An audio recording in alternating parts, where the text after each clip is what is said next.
নমস্কার বন্ধুরা, ইএনকে চ্যানেলের পক্ষ থেকে তোমাদের সকলকে স্বাগত। আশা করছি যে যেখান থেকে আমার ভিডিওটা দেখছো তোমরা সকলে ভালো আছো, আমরাও সকলে ভালো আছি। আর বন্ধুরা, বড়দের প্রণাম, ছোটদের ভালোবাসা নিয়ে ব্লগটা স্টার্ট করছি। ভিডিওটা স্কিপ না করে তোমরা প্রথম থেকে শেষ পর্যন্ত দেখলে আশা করছি তোমাদের ভালো লাগবে। ভালো লাগলে লাইক, কমেন্ট আর প্রচুর প্রচুর বন্ধুদের কাছে শেয়ার করে দিও। আজকে হচ্ছে বৃহস্পতিবার, আর সকালবেলা সমস্ত বাসি কাজ সেরে আমি একেবারে স্নান সেরে আর পুজো করে বাটা টাটা সব সরিয়ে প্রসাদ সবাইকে যা দেওয়ার দিয়ে চলে এসেছি। দেখো, চা নিয়ে একেবারে তোমাদের দাদার সঙ্গে। আর তোমাদের দাদার এই যে চা খাওয়া হয়ে গেছে, তোমাদের দাদা এবার বেরিয়ে পড়বে কাজের উদ্দেশ্যে। ওই জন্য ডলকে আদর করেছে। ডলকে আদর করে তারপর আমাদের যে মহারানী, দেখেছো বন্ধুরা, রাগ হয়েছে, ওকে আজকে হামি দেয়নি, কামড়াতে যাচ্ছে, কারণ ডলকে আগে আদর করা হয়েছে ওই জন্য। দেখেছো কত হিংসুটে বুড়ি, আগে আদর করেছে বলে। বলে দাও তো, আমি তো ছোট বোন হই, বলে দাও তো। হ্যাঁ, ছোট বোনু।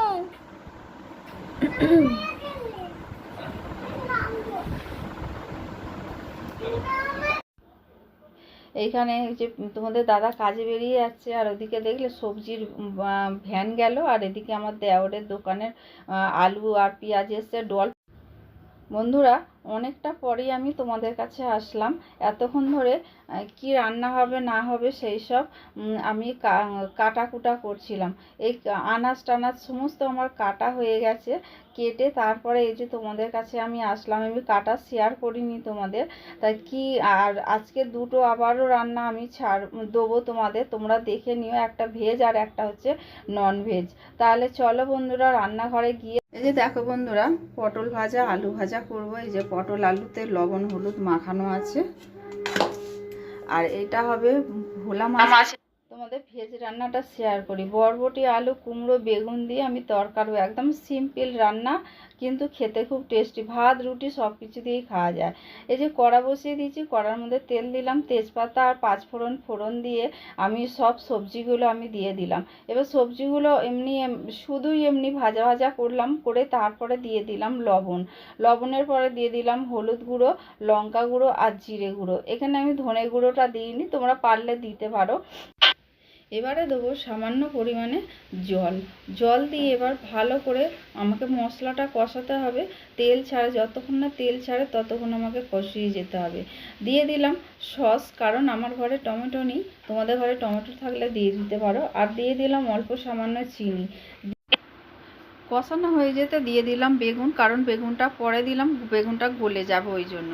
তা বন্ধুরা, জল দিয়ে দিলাম, আর আলু সিদ্ধ হয়ে যেতে জলটা শুকিয়ে আসতে আমি নামিয়ে নেব। এবার দেখাবো ভোলা মাছের রেসিপি, চলো। বন্ধুরা, এবার দেখাবো ভোলা মাছগুলো ভালো করে ধুয়ে লবণ হলুদ মেখে নিয়ে মাছগুলো আমি ভেজে নেবো। এই যে কড়া বসিয়ে দিয়েছি, দেখো বন্ধুরা, আমি মাছগুলোকে ভেজে তুলে নেবো। তুলে নিয়ে আবার ওই তেলের মধ্যে আমি কালো জিরে ফোড়ন দিয়ে তারপরে দিয়ে দেবো আলুগুলো একটুখানি ভাজা ভাজা করব। ভাজা ভাজা করে তারপরে দিয়ে দেবো বেগুনগুলো পরে দিলেও হয়, কিন্তু আমি আগে দিয়ে দিয়েছি।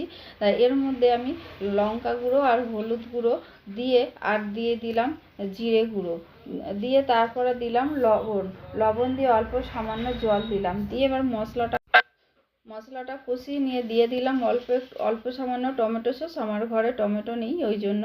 আর তারপরে জল দিয়ে দিলাম, মশলা কষানো হয়ে গেছে, দিয়ে দিলাম ধনেপাতা। মাছগুলো দিয়ে নামানোর সময় অল্প সামান্য লবণ দিয়ে বন্ধুরা, শরীরটা আমার ভালো লাগছে না। আমার চোখ মুখ দেখেই তোমরা বুঝতে পারছো যে আমার শরীরটা খুবই খারাপ, কারণ আমি না সারা রাত কালকে ঘুমোতে পারিনি। ভোরের দিকে হয়তো ঘুমিয়েছি, কারণ কেন জানি না, বলতে পারছি না। আমার একটা চাপা একটা টেনশান হচ্ছে, কিসের টেনশান নিজেও বুঝতে পারছি না যে আমি কিসের জন্য টেনশান করছি। আমার এমনি ওদিকে রান্না বান্না হয়ে গেছে, রান্না বান্না করে আমি চলে এসেছি। দেখো বন্ধুরা, ডোরাকে এখন খেতে দেবো। এখন বাজে 12টা বাজে। আমি ডোরাকে খেতে দেবো বলে আমি চলে এসেছি। আর এদিকে দেখো, আমি তোমাদের দেখাবো আমি কি রান্না করেছি আজকে, তোমাদের সেইগুলো আমি দেখিয়ে দিই, চলো। এই যে দেখো, ডেচকিতে এখানে ভাতের মধ্যে না অর্ধেক আলু সিদ্ধ আছে, আমি খেয়ে নেবো আলু সিদ্ধটা, কারণ আগের দিনে। আর এইদিকে দেখো বন্ধুরা, হয়তো ভাববে যে টেবিলটা নোংরা, নোংরা না, আমি এই টেবিলটায় আমার হাত লেগে গিয়ে ভাতগুলো পড়ে গেছে। এটা আগ ভাত, মেয়েদের তো দিতে নেই, ওই জন্য ওইটা সরিয়ে রেখে দিলাম, কারণ ডোরা আমাদের মেয়ে, তোমরা তো সবাই জানো। তাই এদিকে দেখো এই যে ডোয়ালের জন্য মাছ ভাজা, ভোলা মাছ আর একটা পোনা মাছ আছে, ওটা আগের দিনের, ওটা আমি খেয়ে নেবো। আর এদিকে দেখো, আর ভোলা মাছের ঝাল দেখিয়ে দিলাম, আর চচ্চড়ি হয়েছে, সেটা তো তোমরা জানোই, তোমাদের শেয়ার করলাম। আর এদিকে দেখো ডোরাকে খেতে দিয়ে দিয়েছি, আর এদিকে তোমাদের দাদাকেও খেতে দিয়ে দিলাম দুপুরবেলা।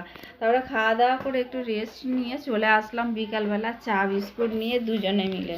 দেখেছো, আমাদের দুজন ছাড়া চা খেয়ে ঠিক আমাদের ভালো লাগে না। তোমাদের দাদা যদি না থাকে ঘরে, আমি চা খাই না। আর এদিকে চা খেয়ে তোমাদের দাদা কাজে চলে গেল, আমি চলে আসলাম ঘর ঝাঁট দিতে। আর ডল উঠে পড়েছে, ডলকে উপরে দিয়ে আসলাম, ওকে দিয়ে এসে আমি ঘর দুয়ার পরিষ্কার করে নিলাম, বিছানা ঝাড়া হয়ে গেছে, পরিষ্কার করা হয়ে গেছে। ডোরাকে বললাম খাটের নিচে চলে যা, আমি ঘর ঝাঁট দেবো, সে খাটের নিচে চলে গেছে, আমি ঘরগুলো ঝাঁট দিয়ে দিচ্ছি। বিকালে আমার সেরকম কোনো কাজ থাকে না, এই ঘর ঝাঁট দেওয়া, ঘর মোছাই, এইটুকু। আর তারপরে যে কলের জল আসলে পরে ঠাকুরের বাসন ধোয়া আর হচ্ছে জল ভরা, এই হলো আমার বিকালে। আমার পিছনে পিছনে সেদিকে যাবে। কারেন্ট ছিল না এতক্ষণ, অন্ধকার পুরো একদম গুটগুটে অন্ধকার ছিল, কিন্তু হাওয়া, খুব ভালো হাওয়া হচ্ছিল। তা আমি এদিকটা দরজাটা খুলে একটুখানি দাঁড়িয়েছি, ও গিয়ে ওখানে মুখ বাড়িয়ে গিয়ে বসে আছে। আমি ওই জন্য রাগে, আমি বলি চল অন্ধকার ঘরেতে থাকবি, তারপরে এই কারেন্ট চলে এসছে। তা বন্ধুরা, আর এখন বাজে 10টা 25। আমি ভিডিওটা এখানেই রাখলাম। আর বন্ধুরা, তোমাদের আবারও বলি যে আমার ভিডিও দেখো, তোমরা দেখে আমাকে কমেন্ট করো, একটা কমেন্ট, একটা লাইক দিলে পরেই দেখবেন নিজেদের মনকে অনেকটা শান্তি হয়, মনে অনেকটা আশ্বাস হয় যে না, আমাকে কমেন্ট করেছে। এই আমার যেরকম মনে হয় সবাইরও ওই রকমই মনে হয়। তা ভিডিওটা আজকে এখানেই রাখলাম। তোমাদের যদি ভালো লেগে থাকে তাহলে লাইক, কমেন্ট আর প্রচুর প্রচুর বন্ধুদের কাছে শেয়ার করে দিও। তোমরা আমার সঙ্গে থেকো, পাশে থেকো, তোমরা ভালো থেকো, সুস্থ থেকো, সাবধানে থেকো, এই বলে আজকে ভিডিওটা রাখছি। পরের দিনে ডোরা আর আমার সংসার নিয়ে আবার একটা নতুন ব্লগ নিয়ে চলে আসবো বন্ধুরা। তাহলে গুড নাইট বন্ধুরা, টাটা।